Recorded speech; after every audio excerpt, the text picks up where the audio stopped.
안녕하세요. 저는 징글징글한 인연들을 끊어내고 새로운 마음으로 새 출발하고 있는 여자입니다. 세상엔 서로 다른 성향을 가진 사람들이 존재하다 보니 별의별 일들이 다 있더라고요. 제가 그런 일을 겪을 줄은 몰랐고 그 이야기를 어디서 내뱉기도 쪽팔릴 정도예요. 결혼은 미친 짓이라고 했는데 저는 사랑에 눈이 멀어서 그 미친 짓을 했던 거예요. 제가 할 일이 없어서 이것저것 보다가 우연히 여기에 올라온 사연을 듣게 됐었는데 제 이야기도 여기에 올려보면 어떨까 싶더라고요. 속 시원한 복수를 했는지 모르겠지만 그래도 제 나름대로 복수를 해주었기 때문에 이 짜릿한 감정을 여러분들께도 공유해드리고 싶었어요. 제가 남편이랑 결혼하게 된 건 올해로 3년 전쯤이었을 거예요.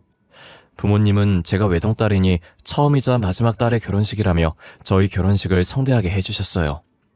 그때까지만 해도 장난으로 웃으면서 부모님께 딸 2번 결혼하면 어쩌려고 이렇게 쏟아붓냐고 했었는데 말이 씨가 된다고 제 말이 정말 씨가 되어 이렇게 이혼을 하게 됐네요. 사람은 항상 말을 조심해야 한다고 했는데 직접 겪어보니 저 말을 뼈저리게 느끼게 되었어요. 저는 당시 15년 지기에 제일 친한 친구가 있었어요. 그 친구가 소개해줘서 저와 남편이 만나게 됐었어요. 친구가 저와 친구면서 남편과도 친구여서 소개를 해준 것이었거든요. 그땐 친구와 저는 13년 된 사이였고 남편은 친구와 5년 알고 지낸 사이였어요. 친구는 결혼식 입장을 앞두고 있는 순간까지도 남편보다 제가 더 아깝다면서 결혼 다시 생각해보라고 울상인 표정으로 말을 하더라고요. 친구가 그렇게 말을만 했던 게 저희 집안이 조금 잘 살아서 집안도 남편 쪽이 더 기울고 남편은 평범한 직장인에 저는 대기업을 다니고 있어서 직장으로 따져도 남편이 더 기울었어요. 아무래도 그 친구는 15년 동안 항상 자신의 옆에 붙어있던 제가 결혼한다고 하니 시원섭섭한 마음에 괜히 이것저것 딴지를 걸며 툴툴거린 것 같았어요. 더군다나 5년간 알고 지냈던 자신의 친구와 결혼을 하니 친구 2명을 한 번에 잃는 기분일 거잖아요. 저희가 결혼하게 되면 앞으로는 가정에 충실해야 할 것이고 항상 자신과 붙어있던 저희는 서로를 신경 쓰느라 더 이상 자신과 놀아주지 않을 거라는 생각을 한 거예요. 저는 결혼해서도 변함없이 같이 놀러 다닐 거고 붙어있을 거니 걱정하지 말라면서 친구를 달랬어요.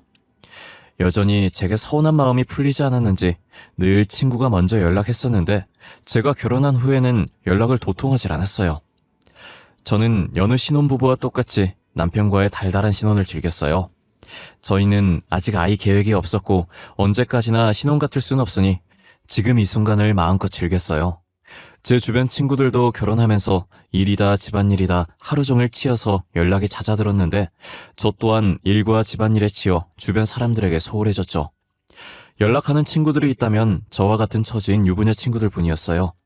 아직 결혼 안 한 친구들은 본인들이 직접 겪어보질 않아서 그런 건지 모르겠지만 힘들어하는 저의 심정을 공감해주지 못했고 자꾸 의견 차이로 싸우게 되는 거예요.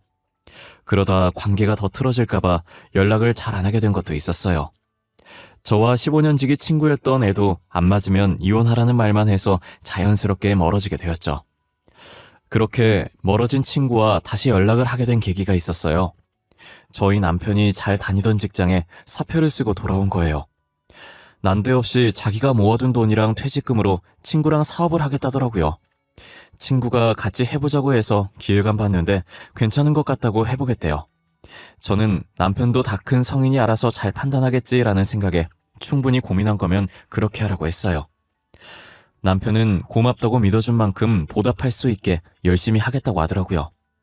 한동안은 직접 발로 뛰어야 한다며 집에 늦게 들어온 적이 많았어요. 노력은 절대 배신하지 않는다는 말처럼 남편의 사업은 대박이 났어요. 원래 남편의 월급보다 몇 배가 넘는 돈을 매달 가지고 왔어요. 남편은 그동안 고생 많았다고 더 이상 고생 안 해도 되니까 집에서 돈만 세라고 하더라고요. 여보, 우리 이제 고생 끝났어. 당신은 집에서 돈만 세면 돼. 다니고 있는 직장도 그만둬. 바빠서 힘들어 했었잖아. 앞으로는 내가 당신 먹여 살릴게. 내가 회사를 왜 그만둬?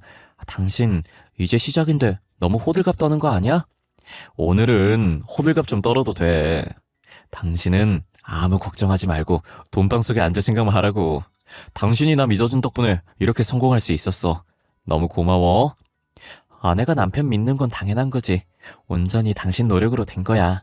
그동안 얼마나 고생했어. 직접 발로 뛰느라 집에도 늦게 들어오고. 나 앞으로는 집에도 제 시간에 잘 들어올 거야. 힘든 건 다 끝났어. 우리 이제 돈 걱정 없이 행복하게 지낼 날만 남았어.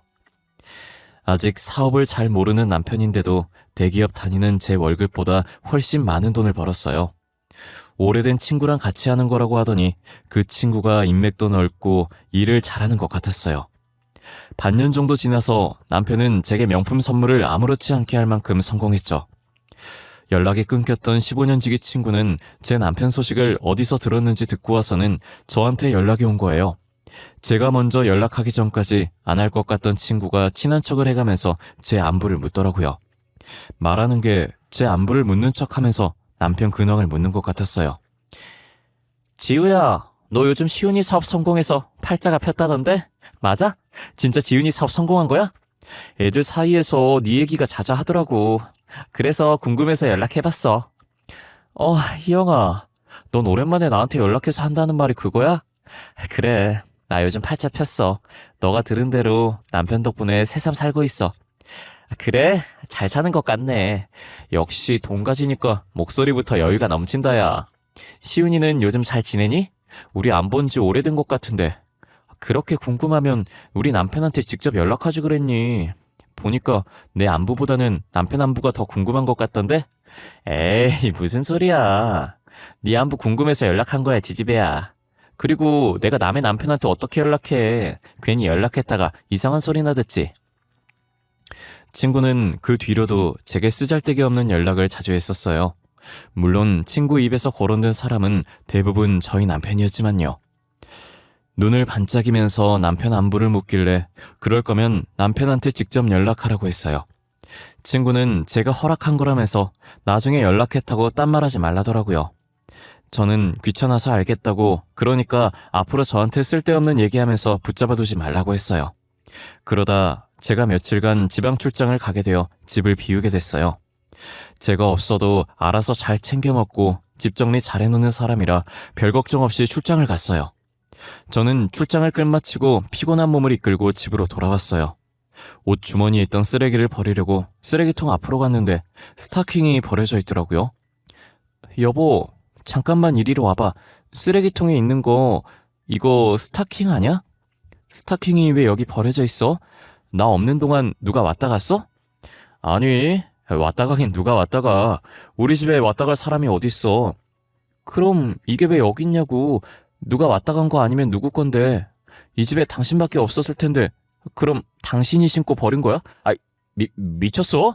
내가 그걸 왜 입어? 이거 그냥 어제 청소하다가 침대 밑에 굴러다니길래 한쪽에 놔두려다가 밑에 살짝 뜯어져 있길래 버린 거야. 그랬어? 내가 까먹고 안 치워서 이리저리 굴러다녔나 보다. 잘 버렸어. 그런데 왜 그렇게 당황해? 도둑이 제발 저린다던데. 나한테 뭐 잘못한 거 있어? 아니야. 너한테 잘못한 게 뭐가 있어. 그냥 나도 순간 스타킹 버린 거 깜빡해서 당황한 거야. 남편은 제가 스타킹을 들고 추궁하자 눈에 띄게 당황해하는 거예요. 저는 남편의 반응에 혹시라도 제가 집을 비운 사이 이상한 일을 저지를 줄 알았는데 알고 보니 제 스타킹이었더라고요. 제가 가끔 퇴근이 늦어져서 급하게 저녁 준비한다고 안방에서 옷 갈아입고 나가면 스타킹을 아무렇게나 벗어두고 주방에 갈 때가 많았거든요. 그러다가 저녁 차리고 설거지 하다 보면 스타킹의 존재를 완전히 잊어버리고 아무 생각 없이 걷다가 발로 차서 침대 밑으로 들어갈 때가 종종 있었어요. 이번에도 스타킹이 제 발에 치여서 침대 밑으로 들어간 것 같더라고요. 저는 자주 일어나는 일이라 그 스타킹에 대해 대수롭지 않게 생각했었어요. 남편도 평소에 스타킹과 친한 사람이 아니니 갑자기 제가 스타킹 집어들고 추궁하면 당황스러울 수 있을 것 같았어요. 그래서 별말 없이 장난 좀 치다가 시간 맞춰서 저녁을 차려줬어요. 그리고 며칠 뒤 친구가 자기 이사하는 것 좀 도와달라고 하더라고요. 무슨 이사냐고 했더니 평생 이렇게 부모님 밑에서 살 수 없다며 드디어 독립을 했다더라고요. 저와 남편은 처음 자취하는 친구를 도와주러 이삿짐 정리가 얼추 끝날 때까지 자주 가서 도왔어요. 수고했다며 밥도 자주 같이 먹었고 그러다 보니 결혼 전 셋이서 친했던 그때로 돌아간 기분이었어요. 예전처럼 각자 집에 놀러 가면서 자주 만나고 연락도 하면서 지내게 됐어요. 그러다 얼마 뒤 친구가 또 도움을 요청하길래 친구 자취방으로 갔어요. 그런데 남편이 굉장히 자연스럽게 친구 집 도어락을 열더라고요. 저희가 갈 때 항상 벨을 누르면 친구가 문을 열어줬어서 비밀번호를 몰랐었어요. 저도 모르는 비밀번호를 남편이 왜 알고 있는지 의문이 들더라고요. 뭐야? 당신이 희영이 집 비밀번호를 어떻게 알아? 나도 모르는 걸. 혹시 당신 희영이 집 자주 가? 이렇게 외울 정도면 자주 왔다는 건데. 아, 아니, 희영이가 잠시 장 보러 갔다 온다고. 혹시나 자기가 없으면 밖에서 기다리기 좀 그러니까 먼저 들어가 있으라고 문자로 비밀번호 알려줬었어. 아, 그래? 걔는 나한테 보내도 될 걸 왜 오해하게 당신한테 보냈대? 아이, 그러게. 누구한테 보냈든 뭐가 중요해. 우리 다 같이 친구였는데 밖에서 기다리는 것보다 이렇게 안에 들어와서 기다리니까 좋다. 그치? 저는 친구가 충분히 저한테 보낼 수 있는 문자를 남편한테 보냈다는 사실이 굉장히 찝찝했어요. 왜 자기 집 비밀번호를 같은 여자인 제가 아니라 남자인 남편한테 보낸 건지 이해가 가질 않았어요. 그런 말이 있잖아요. 남자와 여자는 친구가 될 수 없다는 말이요. 저는 저 말이 맞다고 생각하는 사람들 중에 한 사람이거든요. 알고 지냈던 사이에서 연인으로 관계가 바뀐 사람을 주변에서 많이 봐왔었어요. 애기 때부터 서로 볼 꼴 못 볼 꼴 다 보고 지낸 사람들도 나중엔 연인 관계로 바뀌어 있었어요. 저는 그 모습을 실제로 본 사람이기 때문에 남자와 여자는 절대 친구가 될 수 없다고 생각해요.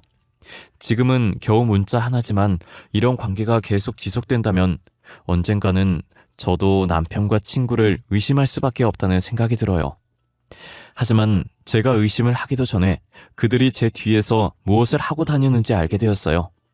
제가 진급할 수 있는 좋은 기회로 중요한 프로젝트를 맡게 되면서 워크숍이 잡혔었는데 회사 내부 사정으로 다음 주로 연기가 된 거예요.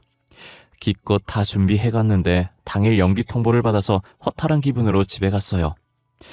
제가 집에 들어가니 제 것이 아닌 여자의 신발이 현관에 떡하니 있는 거예요. 처음엔 허탈한 기분이 저를 감싸고 있어서 그 여자 신발을 인식할 정신이 아니었어요. 그래서 놓여져 있는 여자 신발을 제가 발로 살짝 밀어서 그 자리에 제 신발을 벗어뒀죠. 제가 신발을 벗고 거실화를 신는 순간 어디선가 남자와 여자가 웃고 있는 소리가 들리는 거예요. 처음엔 TV 틀어놨나 했는데 거실 TV가 꺼져 있더라고요. 저는 꺼진 거실 TV를 보자 정신이 차려졌고 천천히 여자의 신발을 쳐다봤어요. 한참 동안 신발을 쳐다보다가 천천히 안방 쪽으로 시선을 돌렸는데 간지럽다는 듯 웃는 여자의 웃음소리가 다시 들리더라고요. 저는 휴대폰을 들어 카메라를 켰고 그 상태로 조심스럽게 안방으로 향했어요. 웃음소리가 점차 가까워졌고 저는 심호흡을 한 번 한 뒤 안방 문을 열고 카메라를 들이밀었어요. 다정하게 나란히 누워 있었는데 여자가 누군지 확인할 틈도 없이 제 손은 카메라 셔터를 마구 눌렀어요. 이 정도 사진이면 증거자료로 충분하겠다는 생각에 휴대폰을 내리니 이제서야 남편 옆에서 이불로 몸을 가리고 있는 친구가 제 눈에 들어오더라고요. 뒤늦게 사태 파악이 됐고 남편과 친구가 나란히 있는 모습을 보고 소리를 질렀어요. 친구는 제가 소리 지르자 허겁지겁 옷을 챙겨서 나가더라고요. 저는 친구가 나가고 안방에 혼자 남겨진 남편을 쳐다봤어요. 남편은 저와 눈이 마주치자 헐레벌떡 제 앞에 와서는 무릎을 꿇더라고요. 여보, 있잖아. 그게 어떻게 된 거냐면 말이야. 그러니까 변명하려고 하지 마. 이미 내 두 눈으로 다 봤는데 여기서 뭘 변명하려고 그래? 그럴 필요 없어. 저번에 내가 출장 갔다 왔을 때 쓰레기통에 버려져 있던 그 스타킹도 김희영 걔 스타킹이었어? 아니, 그땐 이런 상황 아니었고 잠시 집에 뭐 빌리러 왔다가 스타킹이 뜯어졌다고 이러고 가는 거 쪽팔린다면서 버리고 가면 안 되냐고 해서 내가 버려준 거야. 그런 걸 나보고 믿으라고? 니네 그 상황에 퍽이나 가만히 있었겠다. 지금도 나 없다고 그 난리 쳤는데 그날이라고 달랐겠어? 당장 나가. 꼴 보기 싫으니까. 저는 친구 집에서 살림을 차리던지 말던지 숨 쉬는 것도 싫으니까 이 집에서 당장 나가라고 했어요. 남편이 이혼은 안 된다고 자기가 며칠만 밖에서 지낼 테니 저보고 그동안 화 풀고 있으라고 하더라고요. 남편 말에 말 같지도 않은 소리 하지 말라면서 베개를 남편 뒤통수에 던졌어요.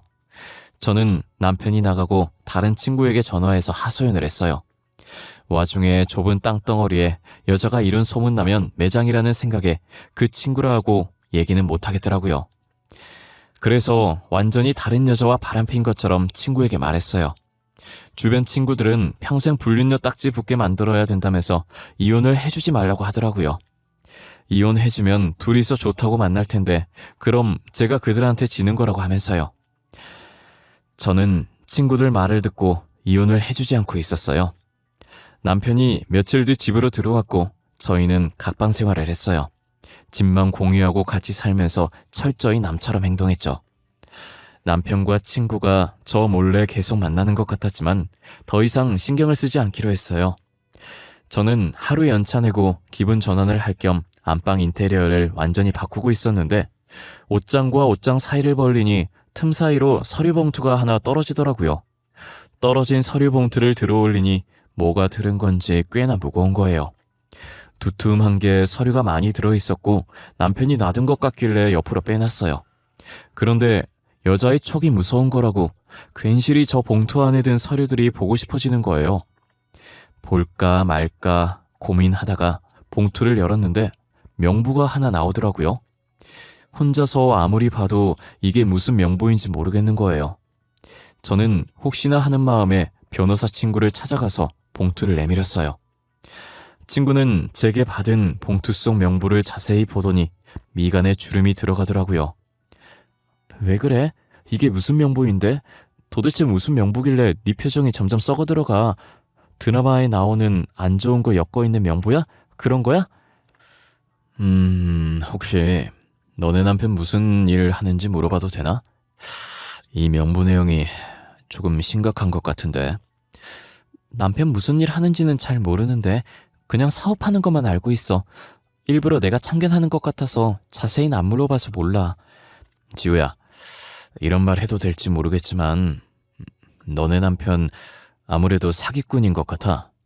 너까지 피해보기 전에 하루라도 빨리 이혼하는 게 좋을 것 같은데. 알고 보니 남편은 사업을 하는 게 아니라 순진한 사람들을 상대로 사기를 치고 다녔었어요.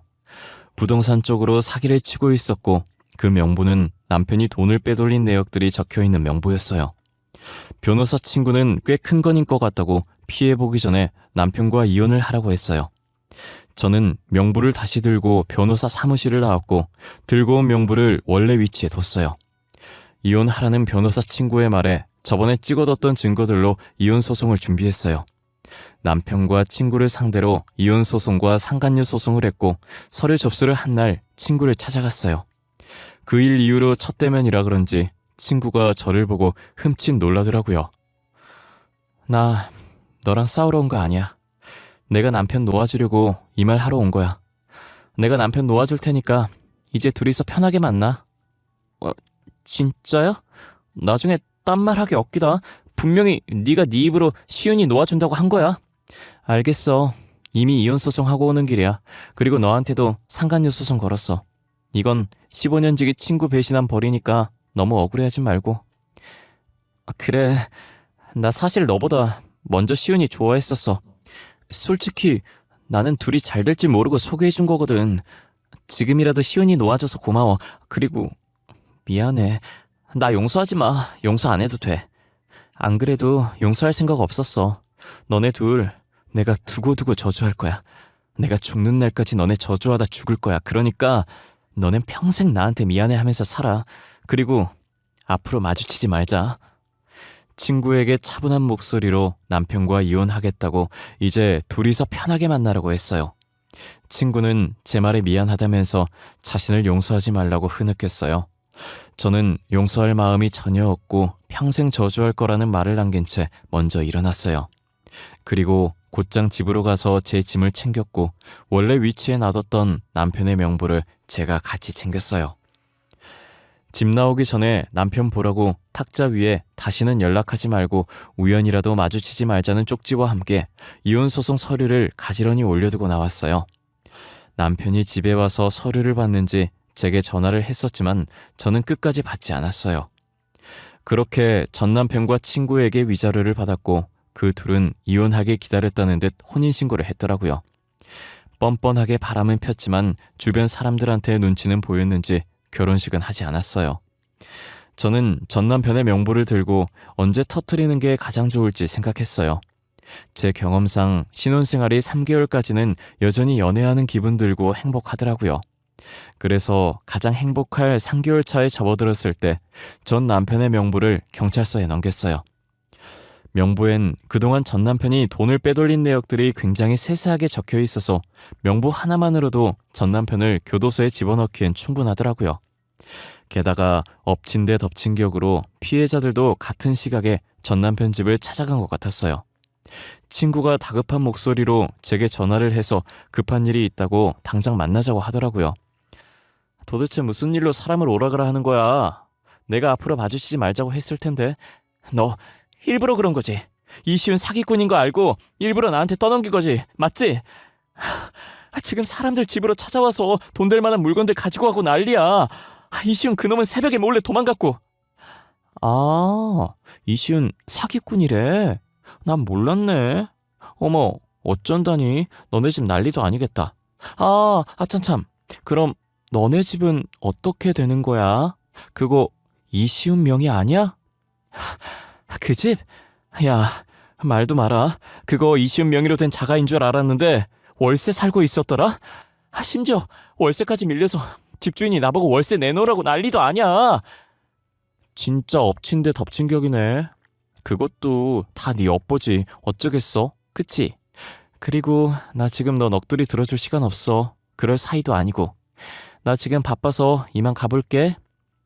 친구는 피해자들 피해서 나왔는지 머리도 산발에 옷도 후줄근하게 와서는 꼴이 말이 아니더라고요. 와중에 전 남편은 친구만 놔두고 필요한 짐 챙겨서 새벽에 몰래 도망을 갔더라고요. 아마 짐 챙기면서 명부 없어진 거 알고 그거 찾느라 애 좀 많이 먹었을 거예요. 그래도 도망가고 없는 걸 보면 명부 찾다가 포기하고 간 듯하네요. 전 남편은 도주한 지 한 달 만에 잡혔고 합의할 돈이 없어서 징역을 살게 됐어요. 과연 전 남편은 진짜 합의할 돈이 없어서 합의를 안 했을까요? 저는 도주했던 동안 사기쳐서 받은 돈을 다른 곳에 숨겨두지 않았을까 하는 생각을 해요. 그 돈까지 찾아서 완벽한 복수를 해주고 싶었지만 어디에 있는지 찾을 방도가 없으니 포기했어요. 그 와중에 친구는 전 남편의 아이를 임신했더라고요. 너무 늦게 알아서 이미 아이가 조금 큰 상태였어요. 친구는 울면서 저를 찾아오더니 말할 사람이 저밖에 없다고 미안하다더라고요. 다신 만나지 말자고 했는데 이렇게 계속 찾아와서 미안해. 그치만 말할 사람이 너밖에 없었어. 나 시은이 아이 임신했어. 어떡해? 이미 아이가 커서 수술도 못한대. 너 그렇게 될 동안 임신한 거 몰랐던 거야? 그게 말이 돼? 아무런 증상도 없었어? 그동안 월경도 안 했을 거 아니야. 원래도 일정치 않아서 이번에 꽤나 오래 안 하는 건가 했지. 아무런 증상도 없었고 나도 너무 안 해서 몸에 이상 있는 건가 걱정돼서 병원 갔다가 알게 된 거야. 미치겠다. 그럼 어쩔 수 없지. 나와야지 뭐. 어쩌겠어? 방법이 없다는데. 돈도 없이 어떻게 키워. 돈이라도 있으면 나도 이런 걱정 안 하고 나와서 키웠지. 방법이 없으니까 너한테 조언이라도 구하려고 온 거 아니야. 내 남편 뺏어서 임신까지 한 주제 왜 나한테 난리야? 네가 사고 쳤으면 네가 수습해. 나한테 찾아와서 귀찮게 하지 말고. 너 다시는 나한테 연락하지 마라. 이렇게 나와주는 거 이번이 마지막이니까. 저는 또 친구한테 연락이 올까봐 아이 휴대폰 번호를 바꿔버렸어요. 한참 뒤에 건너 들은 말로는 결국 친구가 아이를 낳아서 키우고 있다더라고요. 보육원에 보내려고 했는데 친구 어머니께서 어떻게 애를 그런 곳에 보내냐고 안 된다고 했다나 봐요. 그래서 어쩔 수 없이 친구가 홀로 아이를 키우고 있는 것 같더라고요. 그게 다 자기 엿보고 자기가 지은 죄에 돌려받는 거죠. 저는 전 남편과 친구 보란 듯이 잘 살고 싶어서 일에 몰두했어요. 덕분에 진급도 빨리 되고 대표님께 총애를 받아 중요한 프로젝트는 제가 도맡게 되었죠. 그리고 또다시 좋은 인연을 만나 과거를 다 잊고 새 출발을 시작했어요. 변호사 친구는 저를 위로해주겠다며 자주 밖으로 불러냈어요. 집에 있으면 괜히 잡생각나고 스트레스 쌓인다면서요. 술 한잔 기울이면서 둘이서 이런저런 이야기를 참 많이 했던 것 같아요. 변호사 친구도 삶이 탄탄대로는 아니었더라고요. 결혼했다는 소식은 들었는데 이혼했다는 소식은 듣지 못했었거든요. 변호사 친구도 저처럼 전 아내가 외도를 해서 이혼을 했다고 하더라고요. 전 아내가 돈이 많았고 아내 덕분에 로펌에 들어갈 수 있었대요. 그래서 전 아내가 자신을 무시해도 로펌 때문에 참고 다 받아줬었대요.